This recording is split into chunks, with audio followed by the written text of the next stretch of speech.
Hey there, mommy loves, Aries! Thank you so much for always staying here with me in this channel, babe. So before we start your reading, let me just greet muna. Hi, new viewers! My name is Yana. Welcome here. Sa mga returning kong subscribers, thank you sa inyong walang sawang support and love for me.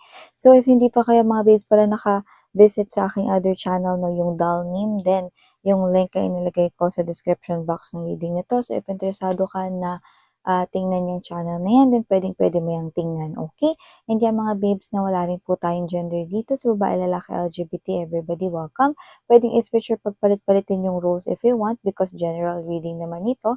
And at the end of the day, palagi po kayong may free will na free nyo pong gamitin anytime, anywhere. So yun yung mga babes na wala rin po tayo rito na time period. Kaya naman, just take only what resonates. Okay, so let's go ahead and check these messages here for you, Aries. Kung may cross-watcher si Aries dito, welcome ka rin. Kung merong Aries sa kanilang natal or birth chart, no, Aries placements, welcome din po kayo. Just take how this resonates. Everybody, meron kayong free will, okay, na pwede nyong gamitin, okay? Archangel Michael, thank you so much, together with the angels and guides and ancestors of Aries. What this Aries needs to know, can you please show me? What this Aries needs to know. Aries.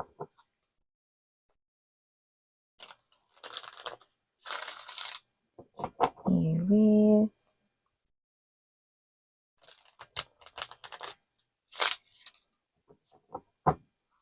Okay, so let's go ahead and check these messages right here for you, Aries. So guys, you do have here the Student of Pens or the Page of Swords. You also have here present then Ten of Pens or the Ten of Swords. Here then, Nurturer of Records or the Queen of Coins. Present din dito, the High Priestess or the Intuitive. We also have here the Ten of Mugs or the Ten of Cups. And here then, Seven of Mugs or the Seven of Cups. Bottom of the deck here for you, Aries, just discard energy. Eight of Mugs or the Eight of Cups. And Ace of Brushes. Okay. Unahin na natin para sa mga nasaktan ng kanilang mga jowa at iniwan dito dahil sa third party situation na lalapit na mga babes, no? All your bags are packed and you're ready to go. You're ready moving towards this Ace of Brushes energy. I'm seeing you na nandito na kayo.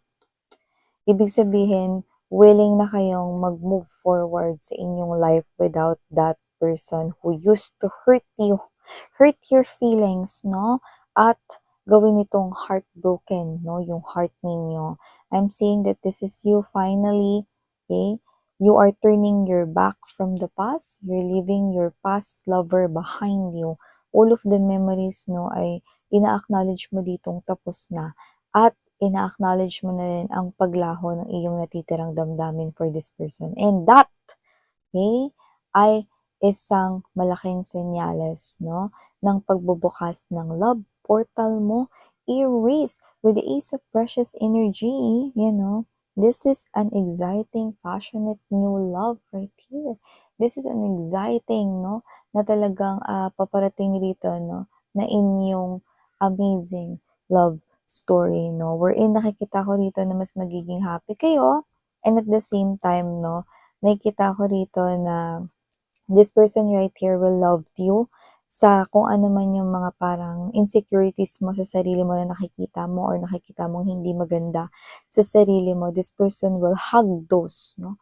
This person will accept those, no? Will accept you for who you are, even those things that you do not like about yourself. Wow. Very understanding itong individual na to, no? And for some reason, no, maaring siya ay pinanganak sa 90s, no? Nakuha tayo natin yung ganun, but doesn't have to be. But yeah, maybe that's very specific, no? So kung sino man to Aries, no, possible na siya yung maging sunshine ng buhay mo. And this person here, nakikita ko, no, na pwedeng may strong twin flame connection sa inyong dalawa with the Justice card right here. This person right here, possible na meron siyang piercings, no? Or kung sino man siya, no?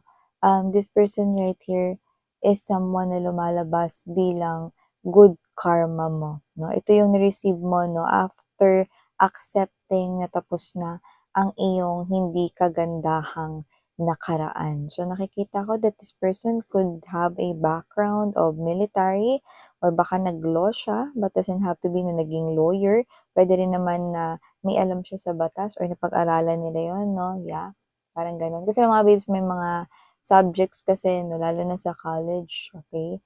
May mga parang subjects kung saan natatakal din yan, pero hindi naman yun yung talaga yung kurso mo. Related, yes, no? So, possible na may alam lang din siya about laws, no, about pagiging patas, no, and just. So, kasi naman siya nakita ko rin dito, no, na possible na mahilig siya rito, no, sa particular music, no. So, it doesn't have to be na rock music yon or whatever, pero nakikita ko dito na parang this person here loves music, no. Especially kapag siya ay babiyahe, going to work, going to school, kung nag-aaral pa siya, or going to any places, no, laging meron siya ditong headset, headphone, no, listening to the music, no. Kasi para sa kanya, this is a very calming na ginagawa niya, no. So, nakakapagpakalma ito sa kanya and at the same time, nagpuput ito ng magandang mood, no, or the music puts this person here, no, in a good mood, yan, or in a good vibe. Yan. So, wow, evidently, no, new love is popping right here for you guys.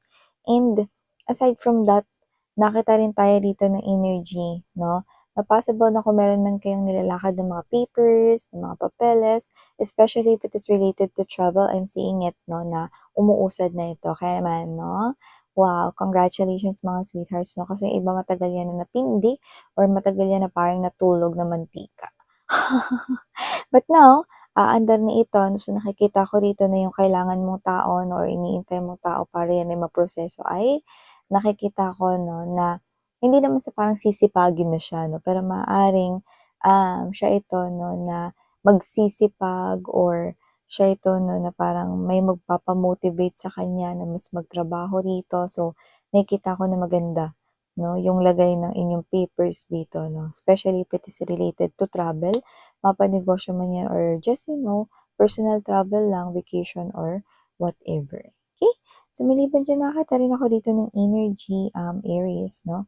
Kung saan possible na meron ditong tao na sinusubaybayan kayo sa pamamagitan ng tarot or energy readings. Pero high chance, no, na itong tao na to, no, ay, um, what's this? Kumukonsulta, no, ng personal.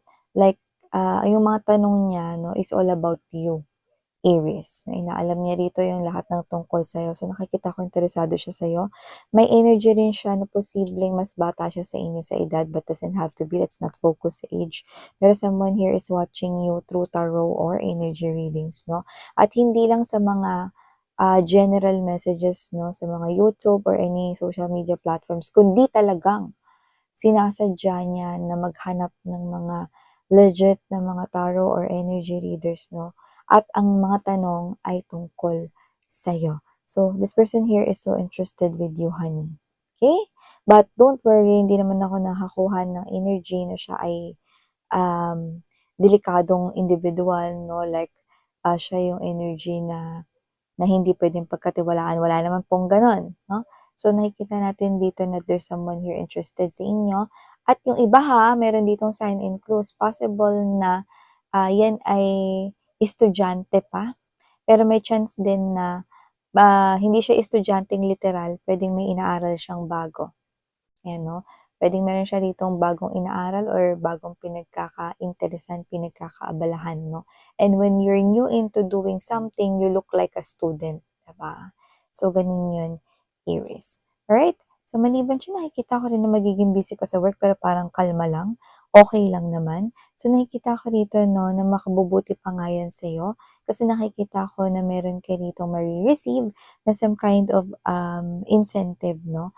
Dahil diyan sa matatapos mong trabaho.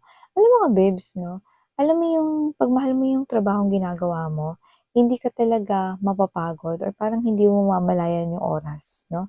So, nakita ko magiging busy ka for the next few weeks to the next few months.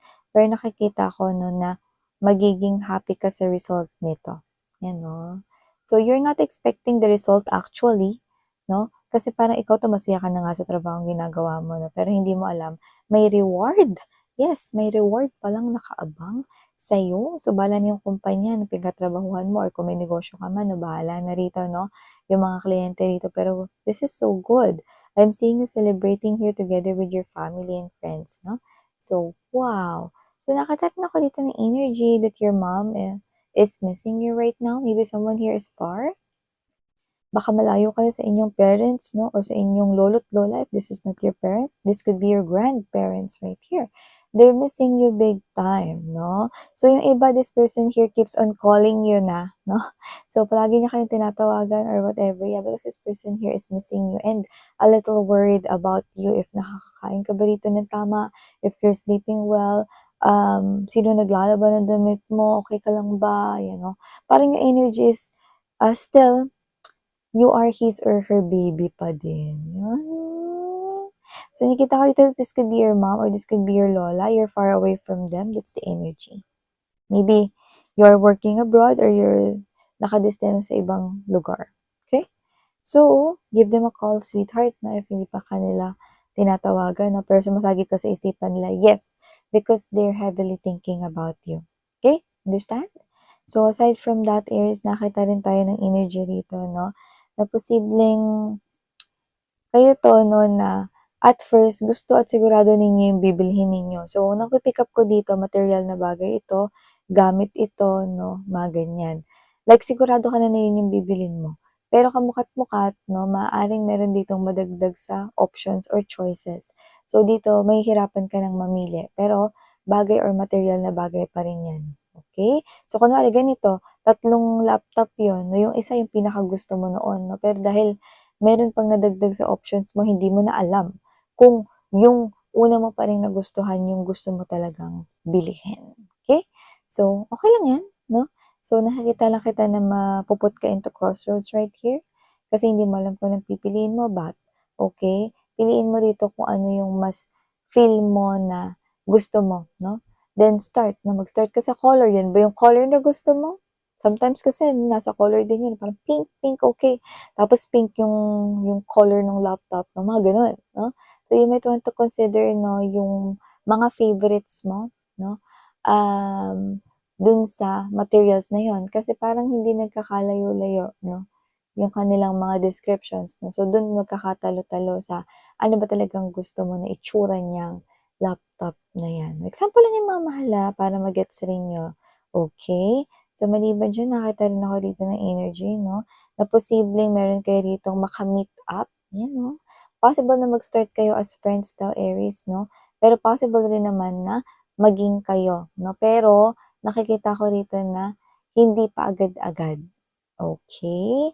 So, possible dito ang pagkakagustuhan, 'yan 'no. So, nakita rin ako ingat-ingat, mukhang meron ditong makakabasag ng gamit na hindi naman sa inyo 'no. Miss, 'yan sa mall ba 'yan? Naku, kinakabahan naman ako. Well, sa nakita ko mga babes 'no, hindi 'yun itsurang mall. So, pero sabihin ko sa inyo, ingat-ingat na din 'no, kasi yung mga nakikita ko 'no is puwedeng para lang 'yun sa specific na tao na clue, okey? Kaya ingat-ingat na lang din 'no, lalo na kung dadaan kayo sa mga maraming vases or mga picture frames 'no, glasses, 'di ba? Mirrors, mga utensils, plates, 'yan, okey? Ingat-ingat, okey? So, for some reason yung iba, actually appliance yung nakita ko. So, kung di ako nagkakamali, parang heater yun, electric heater or, kettle, yan 'no? Kaya naman mga babes, okey, just take how this resonates, alright? So, ingat-ingat 'no, dahil maaaring makabasag dito. Eh, siyempre babayad ka tapos basag pa yung babayaran mo, so, 'di ba, hindi maganda sa feeling, okey? So, maliban diyan 'no, Aries, last but not the least, nakita ko dito ng energy na posibleng may magpadala sa'yo rito ng gift or present in a form of money or drinks. Kung sino man 'yan na possible na 'yan yung ka-in relationship mo or yung person na nanliligaw sa'yo. Taray! May pa-snack. May libre charm, may pa-food, may pa-grab food, may pa-panda, isa-isa na. Hindi po ako endorsers ng mga babes 'no, pero kasi kaya ko binabanggit, ipapa-deliver kasi sa inyo. So, puwedeng hindi kayo magkatrabaho nitong tao na 'to or puwedeng, siya ito na nagtatrabaho sa ibang company 'no, or puwede rin naman mga babes na kung magkatrabaho kayo baka absent siya ng time na 'yan or, naka-leave siya. So, yung presence niya mararamdaman mo pa din, okey? So, if that's your case, then just take how this resonates. Alright, so ito yung mga mensahe para sa Aries. Again, I'm your Yana Uni, signing here, love and light. Annyeong.